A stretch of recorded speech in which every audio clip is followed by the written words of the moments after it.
the most important of functions. And in our own Constitution, Article 1, Section 8, it gives we the people the right to coin money.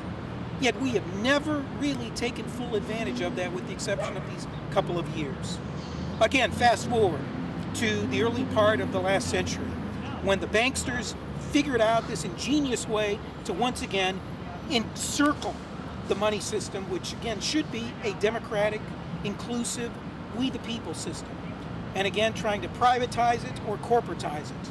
And the device they used for that was the Federal Reserve Act of 1913, where they came up again with this misnomer, the Federal Reserve System, giving the impression that, oh, it's something that's part of the federal government. It's part of something that is accountable and responsible to legislators, to, by extension, us. Oh, it's something that we can control, that our hands are actually on the spigot, controlling the flow of money and controlling the direction of money. In each of those cases, that impression was a myth, was a lie, was a bait and switch. Federal Reserve Act created this system of privately controlled issuance of money in circulation, with the sub-creation of 12 regional reserve banks, one of which is just down the street here. All of the investors or owners of the shares of which are owned by banks. So you and I couldn't buy a share in the Federal Reserve Bank of Cleveland or Kansas City or San Francisco or any of the others. It's all a private system, a corporate system, in which the Federal Reserve National, Ben Bernanke these days, is, you know, sort of barely accountable to Congress. Twice a year he's got to go before Congress and testify. But most of what he does, and most of what the Federal Reserve Board does, is take actions in terms of issuing money and determining where money is going to be invested in, based on whether it's going to meet the needs of those issuing and those subordinate banks. So they serve the interest, the Federal Reserve System, of banks, not of us, the common good. So it's a little of the history. Let me just end with a couple of quotes that have been made throughout history that I think are very important, salient, and says better than what I've babbled about, this whole notion of money and the like. The first is from Thomas Edison, an inventor, but on the side was very much a very strong advocate of sort of democratic money. He says, if our nation can issue a dollar bond, which is what we do every time we need a loan, if our nation can issue a dollar bond, it can issue a dollar bill. The element that makes the bond good makes the bill good. If the government issues bonds, the brokers will sell them. The bonds will be negotiable. They will be considered as gilt-edged paper. Why? Because the government is behind them. But who's behind the government? The people. Therefore, it is the people who constitute the basis of government credit. Why then cannot the people have the benefit of their own gilt-edged credit by receiving non-interest-bearing currency, instead of the bankers receiving the benefit of the people's credit in interest-bearing bonds? That's quote one. Flying away is my second quote. This one much shorter, and this gets to the point, I think, very nicely, by another sort of industrialist and inventor. This guy's name is Henry Ford. Maybe you've heard of him. He says, it is well that the people of the nation do not understand our banking and monetary system. For if they did, I believe there would be a revolution before tomorrow morning. Third is a quote from a congressperson who was head of the Banking Committee of Congress in the House of Representatives from 1965 to 1975. His name was Wright Patman. And he says, I believe the system, namely our monetary system, should be changed. The Constitution of the United States does not give the banks the power to create money. The Constitution says that Congress shall have the power to create money. But now, under our system, we will sell bonds to commercial banks and obtain credit from those banks. I have never yet had anyone who could, through the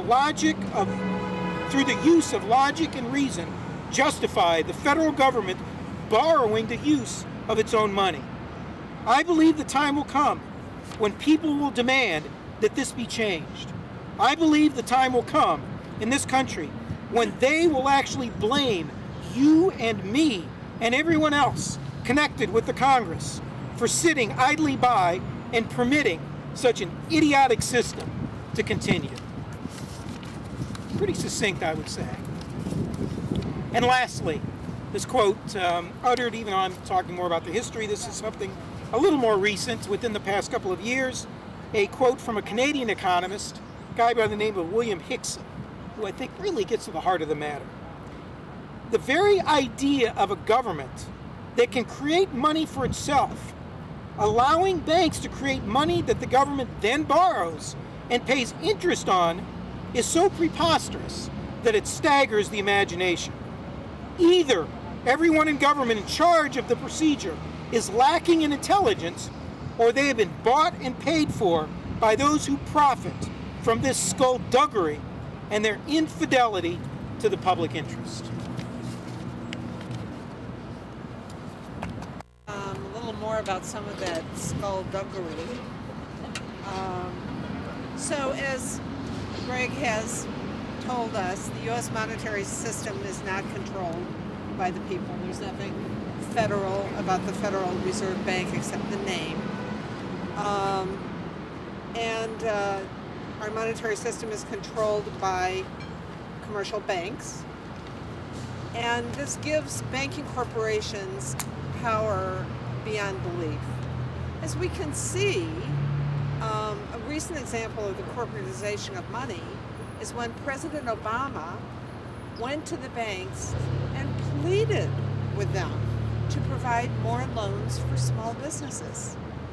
The president had to go hand in hand and beg the banks, and it didn't do any good. So just how Byzantine has this corporatization of our banking system become? How much has it corrupted our government? Anybody ever heard of EBT? Whoops. Sorry. Electronic benefit transfers? Okay.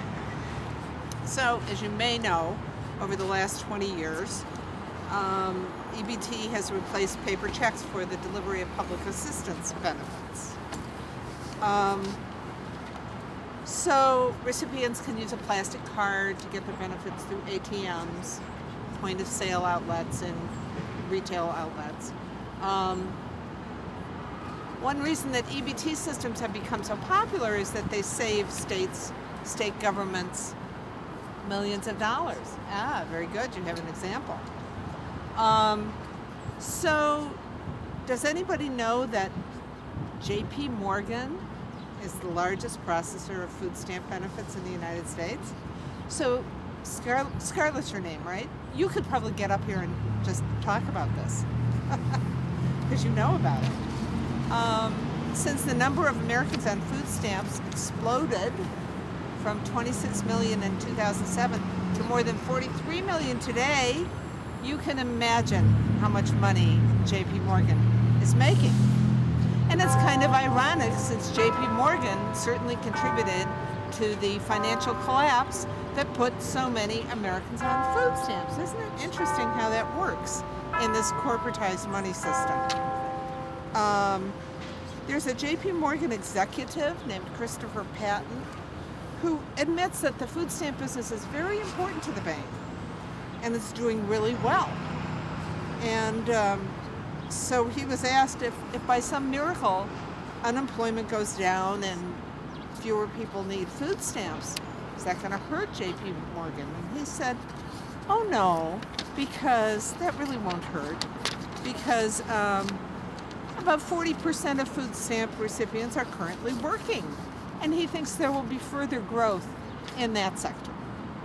So the picture of our corporatized money system is that we can have plastic cards that are processed, with profits to our banks, and we can kind of crawl over to Wall Street and the dollar store to spend our money, which is a perfectly corporatized, closed system. JP Morgan also provides child support debit cards in 15 US states and unemployment benefit cards in 7 US states. And if you call up a JP Morgan service center because you're having a problem with one of your cards, or you have a problem getting your benefits, you get a call center in India. So they have outsourced those jobs. Some of the banks are bringing those outsourced jobs back to the United States because it makes them look so bad. But apparently, JP Morgan hasn't felt the taint of shame about that yet. The other thing that's happened that's made things so dramatically worse in about the last 30 years has been the financialization of our whole economy. And whereas 30 years ago, the financial sector, which is a middleman kind of activity, accounted for about 2% of corporate profits in the United States. And now it accounts for 40%. So there's a well-known economist named Bill Black. He's at the University of Missouri. And he has an article called How the Servant Became a Predator Finances 5 Fatal Flaws. And this is what he talks about. How basically this service sector has just gobbled everything up, and we don't have a real economy anymore. So he talks about that we need to fix the real economy by, one, guaranteeing that everybody willing to work can work, and two, by making an economy, a real economy that's sustainable rather than one that constantly causes these horrible environmental crises, which then stimulate the financial sector more because they have to be cleaned up. So that's the definition of an unsustainable system. So Bill Black says we must not spend all of our efforts trying to fix the finance sector. We need to be simultaneously fixing the real economy too. And I think that Lois has some answers as to how that could be done.